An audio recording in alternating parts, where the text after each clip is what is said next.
اهلا بيك في فيديو جديد من سلسلة اخبار الانمي، السلسلة الاسبوعية هنا على القناة اللي بنستعرض فيها ابرز الاخبار على مدار الاسبوع. فلو انت جديد هنا متنساش تعمل لايك وتشترك في القناة عشان ما تفوتكش كل الاخبار الجاية، وعشان ده بيساعدني جدا ان نستمر. وطبعا متنساش تتابعني على قناة التليجرام لو حابب تتابع اخبار الانمي اول باول، الرابط في وصف الفيديو. وخلينا نبدأ مع الاخبار اللي معانا النهاردة، ومعنا النهاردة شوية أخبار حلوين. فيلا بينا نبدأ مع الخبر الأول اللي معانا، وهو عن هانتر إكس هانتر وعن العودة بتاعته. هانتر إكس هانتر لو أنت مش عارف، فتوجاشي المؤلف بتاعه بدأ يشتغل على المانجا تاني وخلص حوالي 15 فصل، وكمان حسب اللي تم الإعلان عنه هي إن المانجا ترجع بشكل أسبوعي، وده من أول يوم 7 أكتوبر. وده اللي يخلينا متحمسين جدا لعودة هانتر، وده معناه إن هانتر هيرجع تاني بشكل طبيعي. لكننا مش لازم نبقى واثقين في الموضوع ده، بما ان توجاشي اعلن قريب انه رجع يبقى تعبان تاني، وانه لسه بيشتكي انه تعبان. فده معناه ان ممكن المانجا ترجع لكنها تتوقف مرة تانية،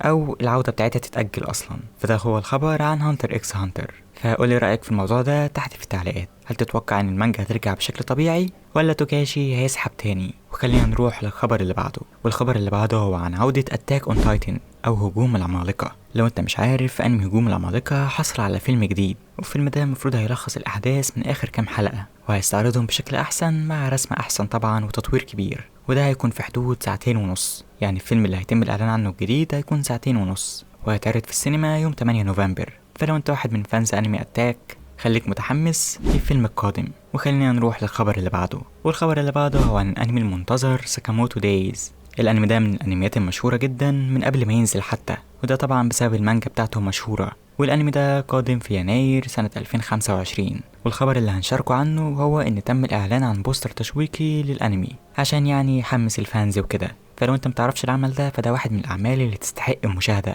اللي هيتم عرضها في يناير سنة 2025. فخليك متحمس لموعد نزول الانمي ده عشان غالبا ناس كتير جدا هتتكلم عنه. وخلينا نروح للخبر اللي بعده، والخبر اللي بعده هو مش خبر قوي، وانما هقولك على مجموعة من الاعمال اللي هتنتهي قريب جدا، بما اننا كلنا عارفين ان انمي اكاديمية بطلي انتهى خلاص، وبشكل رسمي المانجا بتاعته انتهت. ففي اعمال تانية هي كمان هتنتهي قريب، ومنهم مثلا انمي جوجوتسو كايزن، المانجا بتاعته هتنتهي بعد شهر او 5 اسابيع تقريبا، بما ان مش فاضل غير 5 فصول وتنتهي المانجا. والعمل التاني اللي هينتهي برضه هو فينلاند سيجا، لان المانجا بتاعته برضه في الارك الاخير، وده معناه ان احنا هنشوف النهاية بتاعتها قريب جدا. غير كده في عمل كمان هينتهي هو كمان، وهو بلاك كلوفر. للأسف هينتهي لأن هو كمان دخل في الأرك الأخير للمانجا، وده معناه إن المانجا هتنتهي هي كمان قريب جدا، وغالبا ممكن يكون قبل عودة الأنمي. فده واحد من الأخبار الحزينة نوعا ما لو أنت واحد من فانز بلاك كلوفر.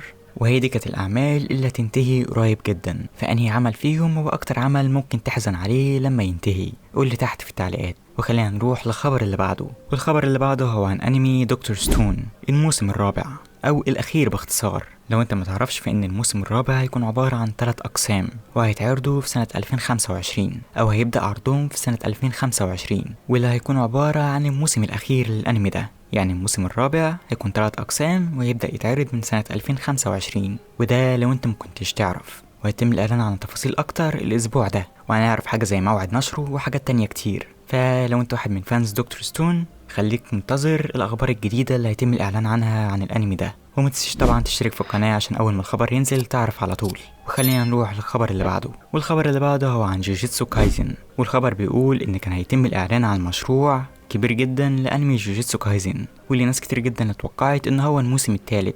لكن للأسف الموسم الثالث ما كانش هو اللي تم الإعلان عنه، وإنما تم الإعلان عن حاجات تانية، زي إن في 245 فصل تم الإعلان عنهم للقراءة بشكل مجاني في شونين جامب والتطبيقات، وحاجات تانية كتير ملهاش علاقة بالموسم الثالث. وده حزين لو انت كنت واحد من الناس المنتظرة الإعلان عن الموسم الثالث. فالموسم الثالث متمش الإعلان عنه، وادينا منتظرين أي أخبار جديدة عن الموسم الثالث. وخلينا نروح للخبر اللي بعده، والخبر اللي بعده هو عن ناروتو أو الاقتباس الواقعي لأنمي ناروتو، بما إن ناروتو حصل على اقتباس واقعي، وناس كتير جدا متحمسة للموضوع ده. والخبر بيقول هو إن كتابة السكريبت انتهت بشكل كامل، وده معناه ان هم هيبداوا يصمموا ويصوروا الانمي ده او الاقتباس الواقعي للانمي ده. فهل تتوقع الاقتباس الواقعي ده هيكون كويس ولا لا؟ وخلينا نروح للخبر اللي بعده، والخبر اللي بعده هو عن مسلسل الانيميشن الشهير اركان. والخبر هو عبارة عن ان تم الاعلان عن بوستر تشويقي للانمي ده او صورة تشويقية يعني باختصار. فلو انت واحد من فانز مسلسل اركان، خليك متحمس للموسم الجاي في شهر نوفمبر. واللي هيكون اخر موسم لمسلسل الانيميشن ده. وبس كده، هي دي كانت اغلب الاخبار اللي معانا في الفيديو النهارده. اغلبها كانت اخبار كويسه وفي منها كانت اخبار حزينه، واللي تعتبر ما كانتش اخبار كتير نوعا ما. فمتنساش تقول لي ايه هو افضل خبر في الفيديو ده،